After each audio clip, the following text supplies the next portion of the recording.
નમસ્કાર, આપ સૌનું સ્વાગત છે મારી યુટ્યુબ ચેનલમાં જય વાચમાં આપ સૌનું સ્વાગત છે. આજે આપ સૌ સાથે એક નવી વસ્તુ શેર કરું છું.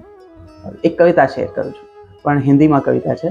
હું કોઈ વખત હિન્દીમાં લખતો નથી, પણ વર્ષો પહેલાં અમારી કોલેજમાં એક સ્પર્ધાનું આયોજન થયું હતું હિન્દી દિવસની ઉજવણી નિમિત્તે. એમાં કાવ્ય લેખનમાં મેં આ કવિતા રચી હતી અને અમને વિષય આપી દીધો હતો સૈનિક, સોલ્જર, આપણા જવાનો વિશે લખવાનું હતું. તો ત્યારે રચેલી આ રચના છે, આપ સૌ સાથે આ માધ્યમથી શેર કરું છું. સાંભળજો, મજા આવશે. મેં શીર્ષક એવું આપ્યું હતું, खत लिखा. तो चलो शुरुआत करिए. सरहद पर खड़े बेटे के लिए माँ ने खत लिखा. सरहद पर खड़े बेटे के लिए माँ ने खत लिखा. बेटे को ना स्याही ना अक्षर, सिर्फ आंचल और आंसू दिखा.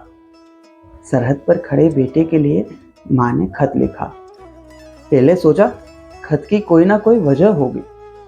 पहले सोचा खत की कोई ना कोई वजह होगी, फिर हंसकर टाला, मेरे सिवा प्यार देने की कौन सी जगह होगी.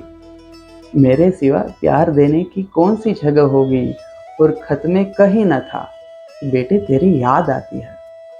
खत में कहीं न था, बेटे तेरी याद आती है. पर बेटे को क्या पता, माँ हर रोज झूठी थाली परोस कर खाना खाती है. और फिर सोचा कम हुए होंगे पैसे, थोड़ा राशन भेज दूं. फिर सोचा कम हुए होंगे पैसे, थोड़ा राशन भेज दूं. माँ ने कहा कम हुई है मुस्कान मेरी, तू आ तो जी भर के देख लूं. और बटे लड्डू और मिठाइयाँ सरहद पर जश्न देखा. बटे लड्डू और मिठाइयाँ सरहद पर जश्न देखा. पूछा दुश्मन ने है कौन सा त्योहार, सबने कहा माँ ने खत लिखा. सरहद पर खड़े बेटे के लिए माँ ने खत लिखा.